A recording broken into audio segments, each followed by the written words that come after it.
Assalamualaikum students, hope you all will be fine. Welcome to my channel Master Study Zone. Ji students, आज की अपनी इस video में हम डिस्कस करेंगे फिजिक्स क्लास 9 न्यू बुक 2025 के चैप्टर नंबर 2 काइनेमेटिक्स को। स्टूडेंट्स, हमने अपनी प्रीवियस वीडियो में डिस्कस किया था चैप्टर नंबर 1 को। आज हम स्टूडेंट्स डिस्कस करेंगे चैप्टर नंबर 2 को कंप्लीट। स्टूडेंट्स, इसके हम जो भी चैप्टर में से शॉर्ट क्वेश्चन बनते हैं, जो इंपॉर्टेंट लॉन्ग क्वेश्चन है, कितना कितना शॉर्ट आपने याद करना है और कितना कितना आपने लॉन्ग याद करना है, कंप्लीट आज हम इस वीडियो में डिस्कस करेंगे। Students, after watching this video आपको कोई प्रॉब्लम नहीं रहेगी कि आपने इसमें से कौन से लॉन्ग क्वेश्चन करने हैं और कौन कौन से आपके इस चैप्टर के शॉर्ट क्वेश्चन बन सकते हैं। स्टूडेंट्स, अपना लेक्चर स्टार्ट करने से पहले मैं आपको बता दूं, अगर आपको क्लास 9 के किसी भी सब्जेक्ट में कोई भी कन्फ्यूजन है, स्टूडेंट्स आपका कोई भी क्वेश्चन है, तो आप मुझे कमेंट सेक्शन में मैसेज करें। आपकी जो भी प्रॉब्लम होगी इंशाल्लाह मैं उसको सॉल्व करने की पूरी कोशिश करूंगी। स्टूडेंट्स, अगर आपको किसी भी चैप्टर के सॉल्व एक्सरसाइजेस के नोट्स चाहिए, अगर आपको मैथ के किसी भी चैप्टर के सॉल्व एक्सरसाइज चाहिए, इसके अलावा अगर आपने स्पेसिफिक कोई टॉपिक समझना हो तो उसके लिए आप मुझे कमेंट सेक्शन में मैसेज करें। आपकी जो भी प्रॉब्लम होगी मैं उसको सॉल्व करने की पूरी कोशिश करूंगी। स्टूडेंट्स, इस वीडियो की डिस्क्रिप्शन में मेरे व्हाट्सएप का लिंक दिया गया है, वहाँ से मेरे व्हाट्सएप ग्रुप को ज्वाइन करें। आपको स्टडी से रिलेटेड कोई प्रॉब्लम है उस ग्रुप में मैसेज करें। आपकी जो भी प्रॉब्लम होगी I will try my best to solve your problem. जी स्टूडेंट्स, तो चलिए आइए अपने चलते हैं आज के लेक्चर की तरफ। स्टूडेंट्स, फर्स्ट ऑफ ऑल आपने यहाँ से डेफिनेशन याद करनी है, डिफाइन मैकेनिक्स। जितना जितना मैंने मार्क किया है आपने भी उतना उतना ही याद करना है। मैकेनिक्स की आप डेफिनेशन में लिखोगे। स्टूडेंट्स, ये फिजिक्स की वो ब्रांच है जो डील करती है मोशन ऑफ ऑब्जेक्ट्स, यानी कि ऑब्जेक्ट्स की मोशन से, and the force that change it. और अगर किसी ऑब्जेक्ट ने मूव किया है तो उस पर जो फोर्स लगी है वो फोर्स की वजह क्या है, जिस फोर्स ने जो फोर्स ये चेंज लेके आई है किसी भी ऑब्जेक्ट की मोशन में, उसको भी हम साथ में डिस्कस करते हैं। जी स्टूडेंट्स, नेक्स्ट हमने मैकेनिक्स को डिवाइड किया 2 ब्रांचेस में, काइनेमेटिक्स एंड डायनामिक्स। स्टूडेंट्स, आप काइनेमेटिक्स की डेफिनेशन लिखोगे, it is a study of motion of objects without referring the force. Students, kinematics में हम स्टडी करते हैं ऑब्जेक्ट्स की मोशन की, लेकिन उसमें हम फोर्स को रेफर नहीं करते, यानी कि किस फोर्स की वजह से किसी ऑब्जेक्ट ने मूव किया उसको हम फोर्स को जो है वो हम इसमें काउंट नहीं करते। इसके बाद स्टूडेंट्स, अगर आप डायनेमिक्स की डेफिनेशन देखो तो स्टूडेंट्स हम डायनेमिक्स में डील करते हैं फोर्सेस से and their effect on the motion of objects. इसमें हम फोर्सेस को भी डिस्कस करते हैं और उन फोर्सेस के क्या इफेक्ट हैं किसी भी ऑब्जेक्ट्स की मोशन में। तो स्टूडेंट्स, इस पैराग्राफ से आपने मैकेनिक्स की, काइनेमेटिक्स एंड डायनेमिक्स की जस्ट आपने डेफिनेशन याद करनी है। जी स्टूडेंट्स, अब नेक्स्ट आगे चलते हैं। स्टूडेंट्स, नेक्स्ट आपने स्केलर एंड वेक्टर की डेफिनेशन करनी है। सबसे पहले आप स्केलर की डेफिनेशन लिखोगे, a scalar is a physical quantity which can be described completely by its magnitude only. तो स्टूडेंट्स, स्केलर क्वांटिटी को हम डिस्क्राइब करते हैं सिर्फ उसके मैग्नीट्यूड। मैग्नीट्यूड मीन्स के स्टूडेंट्स अब इसमें ओनली हम सिर्फ नंबर्स को काउंट करते हैं। फॉर एग्जांपल, आप एक शॉपकीपर के पास गए हो और स्टूडेंट्स आपने उस शॉपकीपर को बोला है कि आपको 5 किलोग्राम ऑफ शुगर चाहिए। तो स्टूडेंट्स, जो 5 किलोग्राम है ये क्या है, आपके जितना शुगर का मैस है उसका मैग्नीट्यूड है। तो स्टूडेंट्स, इस तरह से हम स्केलर वो क्वांटिटीज़ हैं जिनको हम डिस्क्राइब करते हैं ओनली बाय इट्स मैग्नीट्यूड। और इसके बाद स्टूडेंट्स आपने इसकी एग्जांपल लिखनी है यहाँ से। Some examples of scalar quantities are distance, length, time, speed, energy and temperature. Students, 5 example आपने मस्ट याद करनी है। ये नहीं कि आप 2 to 3 याद कर लो, नो, आपने 5 एग्जांपल ज़रूर याद करनी है। जी स्टूडेंट्स, नेक्स्ट है vector quantity. Students, vector quantity को हम डिस्क्राइब करते हैं मैग्नीट्यूड से एज वेल एज उसकी डायरेक्शन से भी। ये दोनों क्वांटिटीज़ को हम, ये दोनों टर्म से, मैग्नीट्यूड से और डायरेक्शन से आप रिप्रेजेंट करते हो अपने वेक्टर को।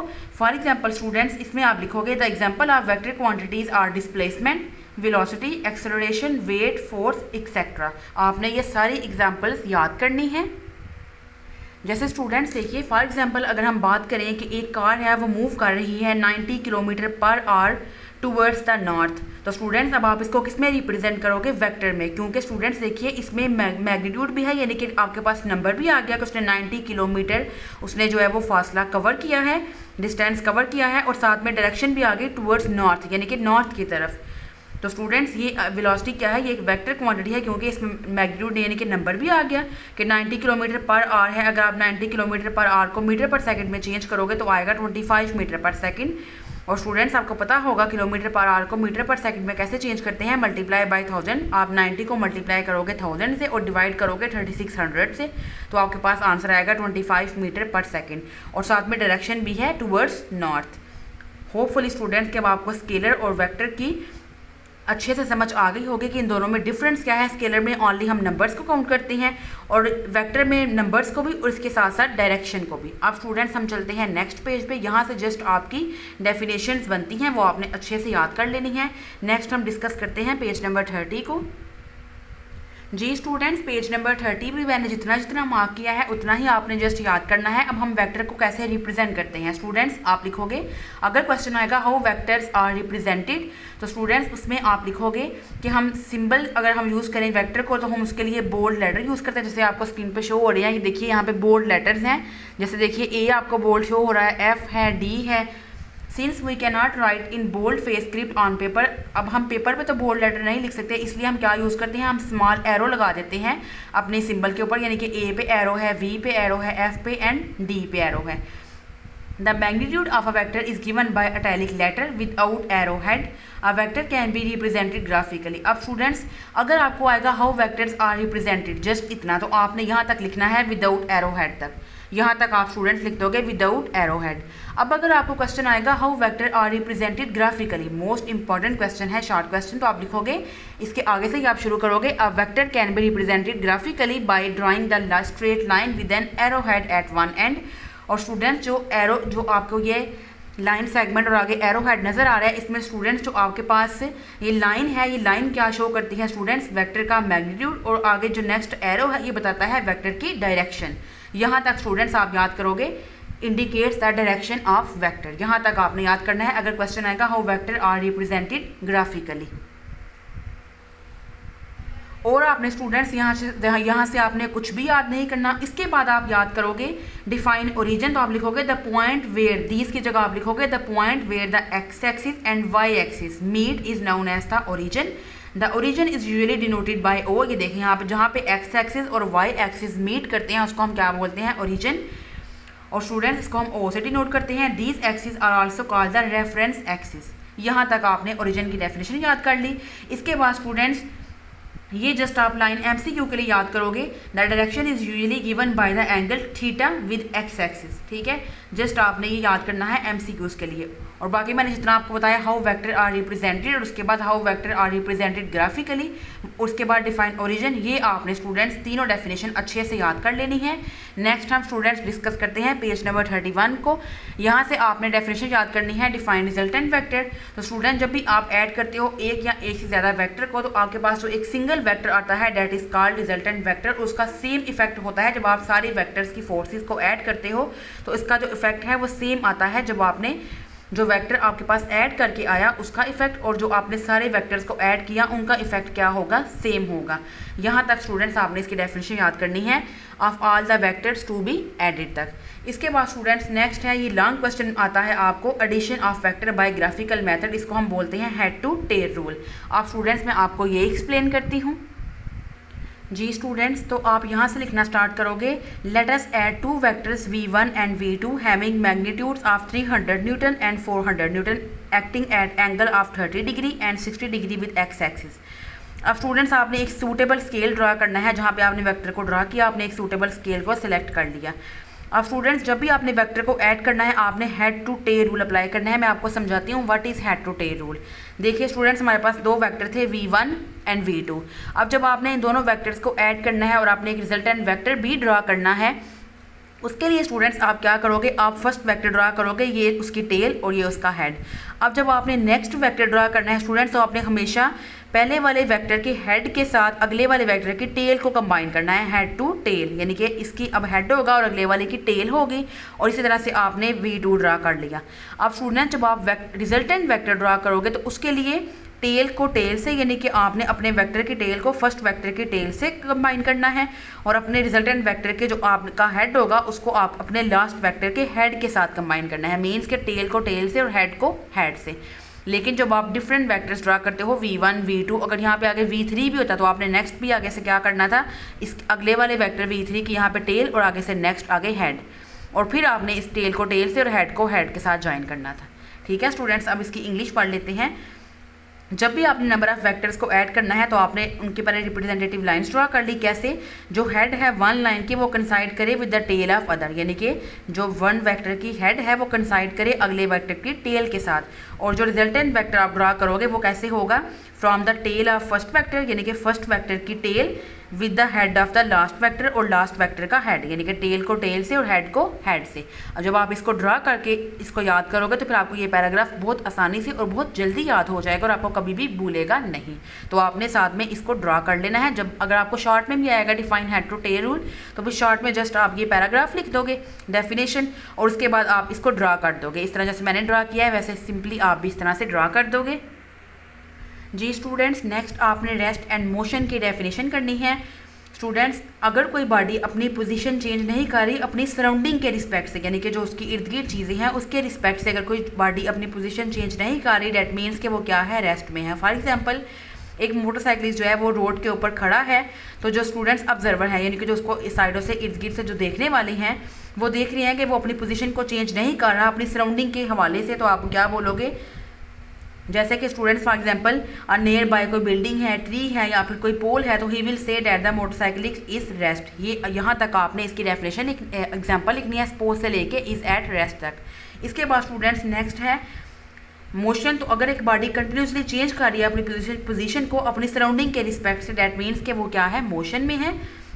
और स्टूडेंट्स इसकी आप एग्जाम्पल लिखोगे, मैंने इस एग्जाम्पल को थोड़ा शॉर्ट फॉर्म में लिखा है, ये देखिए आप लिखोगे for example a person standing in the compartment of a moving train, फिर आप यहाँ से लिखोगे is in motion with respect to an observer. ठीक है स्टूडेंट्स, यहाँ तक आप लिखोगे। अगर एक पर्सन जो है वो मूविंग ट्रेन के कंपार्टमेंट में खड़ा है, तो स्टूडेंट्स इसमें आप देखिए कि ट्रेन में तो वो बिल्कुल जो है वो स्टिल खड़ा है, लेकिन जो उसके सराउंडिंग के हिसाब से जो उसको लोग देख रहे हैं जो ट्रेन के बाहर खड़े हैं उनके हिसाब से वो मोशन में है। तो डैट मीन्स कि ये क्या है? किसकी एग्जाम्पल में आएगा? मोशन की एग्जाम्पल में। तो यहाँ तक आप इसकी एग्जाम्पल लिख दोगे रेस्ट एंड मोशन की। स्टूडेंट्स ये भी आपको शॉर्ट क्वेश्चन में आ सकता है, define rest and motion.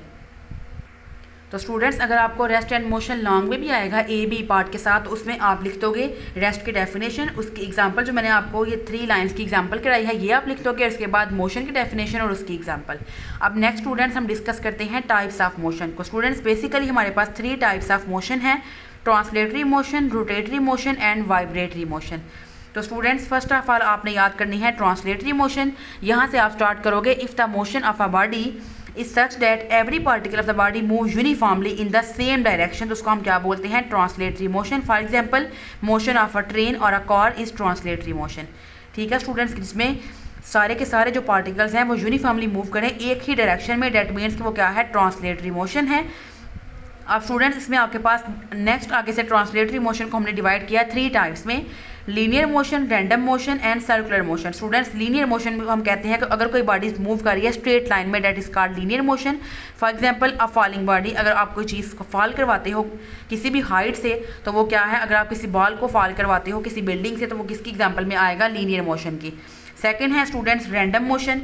Random motion में इरेगुलर पाथ, यानी कि आप कह सकते हो डिसऑर्डर और इरेगुलर मोशन को हम क्या बोलते हैं? Random motion. उसकी एग्जांपल है students motion of honey bee. ये देखिए साथ आपने ये एग्जांपल करनी है, the motion of a bee is random motion. ठीक है स्टूडेंट्स, और इसमें ये भी एग्जांपल आप लिख सकते हो मोशन ऑफ डस्ट पार्टिकल्स, वो भी क्या है? इरेगुलर मोशन में आएगा। इसके बाद स्टूडेंट्स नेक्स्ट है सर्कुलर मोशन। तो किसी भी बॉडी का मूव करना सर्कुलर पाथ में उसका हम क्या बोलते हैं? Circular motion. फॉर एग्जांपल अगर आप एक बॉल को एक स्ट्रिंग एक धागे के से या रस्सी के साथ बांधो और उसको आप सर्कल में घुमाओ, उसको वेल्ड करो, तो वो भी एग्जांपल है सर्कुलर मोशन की। और दूसरी आप लिख सकते हो, ये देखिए if a ball tied to one end of a string is whirled, और सेकंड आप लिखोगे अ फेरिस व्हील। दोनों में से आप कोई भी एग्जांपल कर सकते हो। अगर आप आसमानी झूला, जिसको हम आसमानी झूला बोलते हैं, फेरिस व्हील की बात करो, तो ये भी किसकी एग्जाम्पल है? सर्कुलर मोशन की। तो स्टूडेंट्स ये आपको लॉन्ग क्वेश्चन आ सकता है, explain the types of motion. तो पहले आप लिखोगे ट्रांसलेटरी मोशन, उसको आगे से फर्दर डिस्क्राइब करोगे। नेक्स्ट हम देखते हैं rotatory motion. Students rotatory motion में अगर आपकी बॉडी जो है वो मूव करती है एक फिक्स्ड पॉइंट से, तो उस मोशन को हम क्या बोलते हैं? Rotatory motion. जैसे फॉर एग्जांपल बहुत कॉमन एग्जांपल है आप मोशन ऑफ फैन, जो आपके घर में पंखे लगे हैं स्टूडेंट्स, देखिए उसका ऊपर एक ये जो ऊपर आपको नजर आ रहा है जो रॉड होता है लोहे का, वो स्टूडेंट्स क्या है? उसका एक्सिस है, और अपने एक्सिस के अराउंड वो सर्कुलर मोशन में रोटेट करता है। तो स्टूडेंट्स ये किसकी एग्जाम्पल में आएगा? रोटेटरी मोशन की। इसके बाद and the drum of washing machine. और अगर आप वॉशिंग मशीन का ड्रम देखो स्टूडेंट्स तो वो भी किसकी एग्जाम्पल में आएगा, रोटेटरी मोशन की। और स्टूडेंट्स एक और एग्जाम्पल आप इसमें लिख सकते हो, motion of a steering of car. अगर आप स्टीयरिंग कार के स्टीयरिंग की बात करो स्टूडेंट्स तो वो भी अपने एक्सिस के अराउंड रोटेट करता है, तो उसमें भी आप लिख सकते हो रोटेटरी मोशन की एग्जाम्पल में। नेक्स्ट है स्टूडेंट्स वाइब्रेटरी मोशन। जी स्टूडेंट्स, वाइब्रेटरी मोशन में एक बॉडी रिपीट करती है टू एंड फ्रो मोशन, यानी कि अपनी फिक्स पोजीशन पे ही वो आगे और पीछे इस तरह से मूव करती है, उसको हम क्या बोलते हैं, वाइब्रेटरी मोशन। स्टूडेंट्स इसकी एग्जांपल है मोशन ऑफ स्विंग। ये जो मोशन ऑफ स्विंग है इसमें देखिए अपने एक फिक्स्ड हमारा ये जो जिसके साथ जो ये जो जंजीर आप कह लें, लोहे की जो जंजीर है वो ऊपर बंधी हुई होती है, तो हम आप एक फिक्स पोजीशन पे ही आगे टू एंड फ्रो मूव करते हैं, तो ये एग्जांपल है वाइब्रेटरी मोशन की। स्टूडेंट्स एक और एग्जांपल है इसमें मोशन ऑफ सिंपल पेंडुलम या motion of clock of pendulum. जो क्लॉक के नीचे जो पेंडुलम लगा होता है वो भी इस तरह से टू एंड फ्रो मूव करता है, अपनी एक फिक्स पोजीशन में टू एंड फ्रो मूव करता है, आगे पीछे, तो ये भी किसकी एग्जांपल है, वाइब्रेटरी मोशन की। जी स्टूडेंट्स, हमारा नेक्स्ट टॉपिक है डिस्टेंस एंड डिस्प्लेसमेंट। बहुत इंपॉर्टेंट लॉन्ग क्वेश्चन है, आपकी एक्सरसाइज में भी ये क्वेश्चन है कि डिस्टेंस एंड डिस्प्लेसमेंट में डिफरेंस लिखिए। तो स्टूडेंट्स आप इस लॉन्ग क्वेश्चन को यहीं पे अच्छे से याद कर लीजिएगा, तो आपकी एक्सरसाइज का लॉन्ग क्वेश्चन भी कवर हो जाएगा। स्टूडेंट्स अब ये बहुत आपको जो है वो मैसेज फॉर्म में, पैराग्राफ की फॉर्म में दिया गया था स्टूडेंट्स, तो मैंने आपके लिए 5 पॉइंट्स बना दिए हैं, 5 डिस्टेंस के और 5 ही डिस्प्लेसमेंट के। ध्यान से समझिएगा स्टूडेंट्स, फिर बाद में आपको बहुत प्रॉब्लम होती है कि आपको इस टॉपिक की समझ नहीं आई, इसको किस तरह से याद करना है। तो अभी आपने ध्यान से इसको समझना है।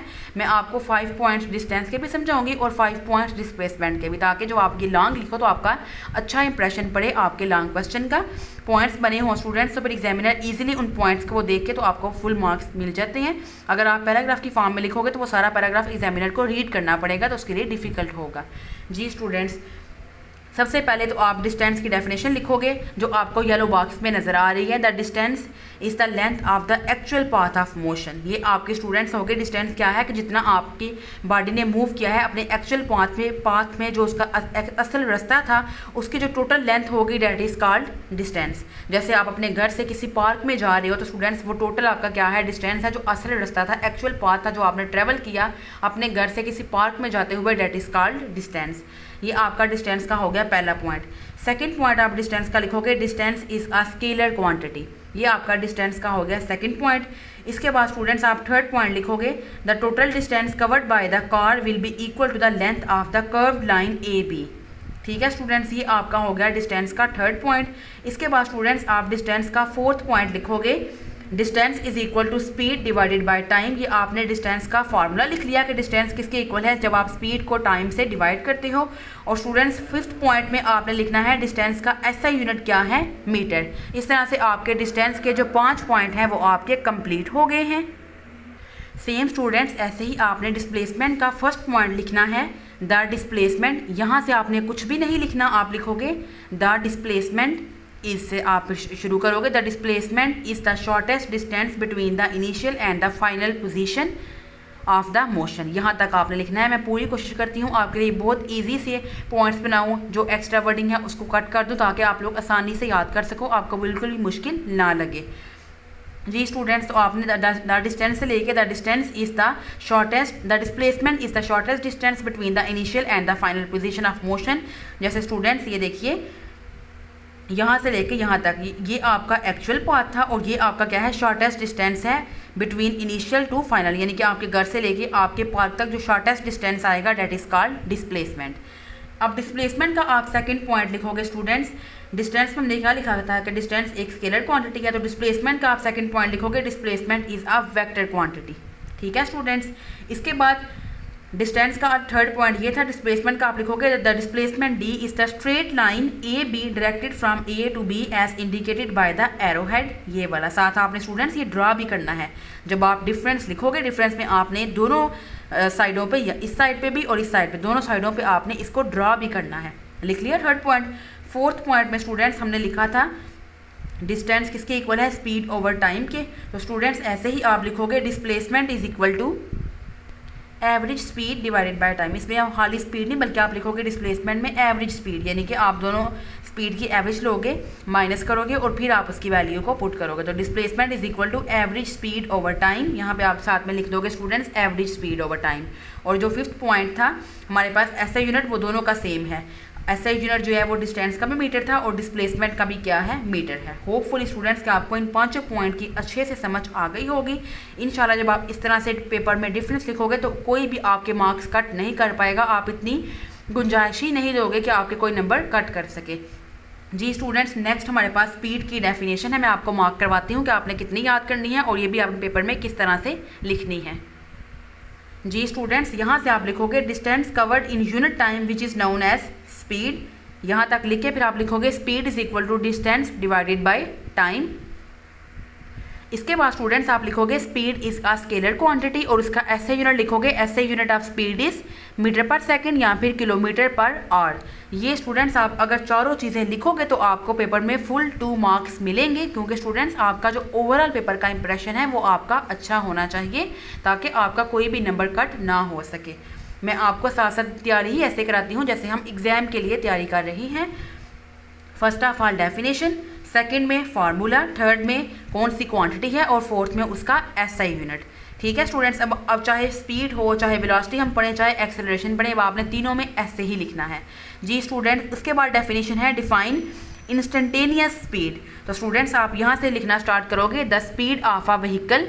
यहाँ से आप स्टार्ट करोगे the speed of a vehicle that is shown by it's speedometer at any instant is called instantaneous speed. यानी कि स्टूडेंट्स किसी भी खास टाइम के ऊपर जब आप स्पीड की वैल्यू को मेजर करते हो तो उसको हम बोलते हैं इंस्टेंटेनियस स्पीड। ठीक है स्टूडेंट्स, इसके बाद नेक्स्ट है एवरेज स्पीड। अब बुक में डेफिनेशन नहीं लिखी हुई, जस्ट फार्मूला है एवरेज स्पीड का, total distance covered divided by total time taken. तो आप यहाँ पे स्टूडेंट्स लिखोगे it is defined as the total distance covered by an object divided by total time taken. यानी कि आपने फार्मूले की आपने क्या बना ली है, डेफिनेशन लिखोगे एवरेज स्पीड की, उसके बाद आप उसका फार्मूला लिख दोगे। नेक्स्ट स्टूडेंट्स ऐसे ही आप सेम वेलोसिटी की डेफिनेशन लिखोगे, net displacement of body in unit time is called velocity. इसके बाद उसका फार्मूला लिखोगे average velocity is equal to displacement over time. इसके बाद स्टूडेंट सेम ऐसे ही वेलोसिटी क्या है, एक वेक्टर क्वांटिटी है, वो आप लिखोगे और ऐसे यूनिट वेलोसिटी का मीटर पर सेकंड या फिर किलोमीटर पर आवर। वो दोनों का जो ऐसे यूनिट है स्पीड एंड वेलोसिटी वो दोनों का सेम है। ये भी आपने बिल्कुल वैसे ही लिखनी है। अब स्टूडेंट्स हम नेक्स्ट चलते हैं पेज 36 पे। जी students, uniform and non uniform velocity, yellow box वाली आपने डेफिनेशन करनी है। वेलोसिटी यूनिफॉर्म कब होगी, अगर जो speed and direction of moving body है डज नॉट चेंज, अगर वो चेंज नहीं कर रही तो वो आपके पास स्टूडेंट्स क्या है, यूनिफॉर्म वेलोसिटी है। इफ द स्पीड और direction of both of them change it is known as variable velocity या फिर नॉन यूनिफॉर्म वेलोसिटी। मीन्स के स्टूडेंट्स अगर आपकी स्पीड चेंज नहीं कर रही throughout the time, speed same है, यूनिफॉर्म है, जिसको हम बोलते हैं यूनिफॉर्म वेलोसिटी, और अगर स्पीड चेंज कर रही है with the passage of time that is called non uniform velocity. तो स्टूडेंट्स आप यूनिफॉर्म वेलोसिटी की एग्जांपल लिखोगे, the example of a body moving with uniform velocity is the downward direct motion of a paratrooper. यहाँ तक आप लिखोगे, इसकी example लिखोगे आप इसमें यूनिफॉर्म वेलोसिटी की, मार्क मैंने कर दी है स्टूडेंट्स। और स्टूडेंट्स नॉन यूनिफॉर्म वेलोसिटी की आप लिखोगे a vehicle does not move in a straight line through out it's journey, it's change its speed और इट्स डायरेक्शन फ्रीक्वेंटली। ये आपकी एग्जांपल होगी नॉन यूनिफॉर्म वेलोसिटी की और ये आपकी एग्जांपल होगी यूनिफॉर्म वेलोसिटी की। ठीक है स्टूडेंट्स, अब नेक्स्ट हम डिस्कस करते हैं एक्सेलरेशन को। ये देखिए डेफिनेशन आपको शो हो रही होगी स्क्रीन पे। Acceleration is defined as the time rate of change of velocity. जब आप वेलोसिटी का चेंज मेजर करते हो, चेंज आप इसका निकालते हो, जिसको हम क्या बोलते हैं, एक्सेलरेशन। इसके बाद स्टूडेंट्स यहाँ पे 2 डेफिनेशन है, positive acceleration and negative acceleration, जिसको हम डिक्लेरेशन या रिटार्डेशन भी बोलते हैं। तो आप यहाँ से लिखना स्टार्ट करोगे द से the acceleration is positive if the velocity is increasing, और एक्सेलरेशन नेगेटिव कब होगी, if the velocity is decreasing. और नेगेटिव एक्सेलरेशन को आप डिक्लेरेशन या रिटार्डेशन भी बोलते हो, ये आपको एमसीक्यू में भी आ सकता है, डेफिनेशन भी आपने याद करनी है। इसके बाद सेम आप लिखोगे एक्सेलरेशन एक वेक्टर क्वांटिटी है, एक्सेलरेशन का फार्मूला आप लिखोगे स्टूडेंट्स, वो नेक्स्ट पेज पे है। जी स्टूडेंट्स आप लिखोगे एक्सेलरेशन का formula Vf minus VI divided by time, और अगर आपको आएगी एवरेज एक्सेलरेशन तो आप लिखोगे change in velocity divided by time taken, Vf minus VI over T, जिसको हम डेल्टा V ओवर टी भी लिख सकते हो आप। और उसके बाद आपने इसका लिखना है एसआई यूनिट। एसआई यूनिट क्या है स्टूडेंट्स, एक्सेलरेशन का ms-2 यानी कि मीटर पर सेकेंड स्क्वायर। लेकिन वेलोसिटी का और स्पीड का क्या था, मीटर पर सेकंड, इसका है मीटर पर सेकंड स्क्वायर। इसके बाद स्टूडेंट्स बिल्कुल ऐसे ही uniform and non uniform acceleration है। अगर time rate of change of velocity constant है then the acceleration is said to be uniform. और अगर उसके बाद आप लिखोगे if any one of the magnitude और डायरेक्शन और both of them change it is called variable या फिर नॉन यूनिफॉर्म एक्सेलरेशन। जी स्टूडेंट्स, तो अभी हमने जो डेफिनेशन पढ़ी स्पीड, वेलोसिटी, एक्सेलरेशन, वो सारी क्या थी आपको शॉर्ट क्वेश्चन में आ सकती हैं। नेक्स्ट आगे इसमें यूनिफॉर्म वेलोसिटी थी, uniform acceleration, non uniform velocity and non uniform या फिर वेरिएबल एक्सेलरेशन, वो सारी आपको शॉर्ट क्वेश्चन में आ सकती हैं। नेक्स्ट है स्टूडेंट्स, आपने यहाँ से इसको भी आपने शॉर्ट के लिए याद करना है। आपने ग्राफ की डेफिनेशन याद करनी है। A graph is a pictorial diagram in the form of straight line or a curve which shows the relationship between two physical quantities. Usually we draw a graph on a paper on which equally spaced horizontal and vertical lines are drawn. यानी कि students graph क्या है, एक pictorial picture की form में एक diagram है जिसमें आप स्ट्रेट या कर्व लाइन को ड्रा करते हो जो क्या बताती हैं रिलेशनशिप, जिन दो क्वांटिटीज़ के दरमियान में आप ग्राफ बना रही हो उन दो क्वांटिटीज़ का वो आपको रिलेशन बताती हैं। और ग्राफ को हम पेपर पे ड्रा करते हैं जिसमें इक्वल स्पेस होती है हॉरिजॉन्टल और वर्टिकल लाइंस में। अगर स्पेस इक्वल नहीं होगी तो फिर आपका ग्राफ ठीक नहीं बनेगा। या आपने ग्राफ की डेफिनेशन लिख दी। इसके बाद स्टूडेंट्स ओरिजिन हम पहले भी पढ़ के आ चुके हैं। The point where the two axis यानी कि X axis and Y axis intersect या meet each other it is known as origin. इसके बाद आप लिखोगे जिसको स्टूडेंट्स हम जो इंडिपेंडेंट क्वांटिटी है यानी कि जो किसी पे डिपेंड नहीं करती, इंडिपेंडेंट क्वांटिटी को हम लेते हैं एक्स एक्सिस पे, और जो डिपेंडेंट यानी कि जो डिपेंडेंट वेरिएबल है जो किसी पे डिपेंड करता है उसको हम लेते हैं वाई एक्सिस पे। जैसे स्टूडेंट्स फॉर एग्जांपल अगर आप टाइम और वेलोसिटी का ग्राफ बना रहे हो तो आपको पता है टाइम किसी पे डिपेंड नहीं करता बल्कि वेलोसिटी टाइम पे डिपेंड करती है। तो आप टाइम को लोगे स्टूडेंट्स हमेशा एक्स एक्सिस पे, क्योंकि इंडिपेंडेंट को हमेशा हम कहाँ पे लेते हैं एक्स एक्सिस पे, और डिस्टेंस को आप कहाँ पे लोगे वाई एक्सिस पे। ठीक है स्टूडेंट्स, नेक्स्ट आपने डेफिनेशन याद करनी है what are distance time graph. जी स्टूडेंट्स, आप लिखोगे डिस्टेंस टाइम ग्राफ शो करते हैं relationship between distance and time में of a moving body. Let be a car moving in a straight line on a motorway. यहाँ तक students आप लिख के इसके बाद अब आपने इसका ग्राफ ड्रा करना है। मैं आपको नेक्स्ट पेज पे दिखाती हूँ। बाकी आपने यहाँ से कुछ भी याद नहीं करना। अगर शॉर्ट में आएगा what are distance time graph तो आपने डेफिनेशन लिखनी है। डेफिनेशन लिखने के बाद स्टूडेंट्स आपने इसका जो ग्राफ है वो आपने ड्रा करना है। जी स्टूडेंट्स, ये देखिए वैल्यूज़ हमें गिवन है टाइम की 0 सेकंड, 1, 2, 3, 4 एंड 5 सेकंड। और उसके बाद स्टूडेंट्स हमें डिस्टेंस भी गिवन है 0, इसके बाद 1.2, 2.4, 3.6, 4.8 एंड 6.0। अब इसमें देखिए स्टूडेंट्स आपके पास जो है वो 1.22 का डिफरेंस आ रहा है, यानी कि 0 से 1.2, 1.2 में 1.2 प्लस करो 2.4। नेक्स्ट यहाँ इस पेज पे देखिए 2.4 में 1.2 प्लस करोगे तो 3.6, 3.6 में 1.2 प्लस करोगे तो देखिए 4.8, और 4.8 में 1.2 प्लस करोगे तो 6.0।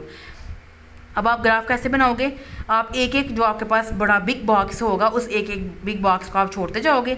1, 1 के बाद 2, 3, 4, 5। अगर आप अपनी किसी ब्लैंक पेज के ऊपर घर कॉपी के ऊपर बना रहे हो तो फिर आपने अपनी जो है वो आप ऐसे कर लीजिएगा स्टूडेंट्स, आप स्केल के हिसाब से जो है ना वो गैप रख लीजिएगा, यानी कि आप जो है वो 1 सेंटीमीटर का या 2 सेंटीमीटर का गैप रख लें ताकि आपका गैप इक्वल आए 1, 2, 3, 4 एंड 5 का। यहाँ भी आपने ऐसे ही करना है 1.2, 2.4, 3.6, 4.8 एंड 6.0। आपने 1.22 का गैप रख के तो आपने यहाँ पे भी मार्किंग कर ली। अब आप क्या करोगे, अब देखिए जब आपके पास टाइम 0 था डिस्टेंस भी 0 था तो आपके ये टाइम 0 डिस्टेंस 0 यहाँ पे आपका जो है वो यहाँ से ग्राफ जो है वो स्टार्ट होगा।